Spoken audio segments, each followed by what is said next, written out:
Hindi ba totoo merong sumasama sa mga medical mission? Wala naman silang pag-aari. And yung bang kanila ngayong awa, nakagawa o hindi? Nakagawa po. Maraming mga kapatid, wala namang pag-aari sa sanlibutang ito.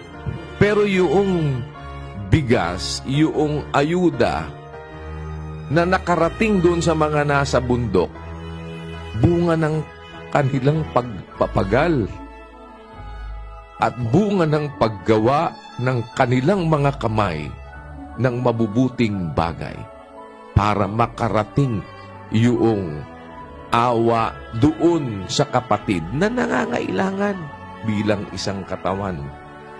Kasama ka ba daw gumawa o hindi? Kasama po. Sisiguraduhin mo lang, sangkap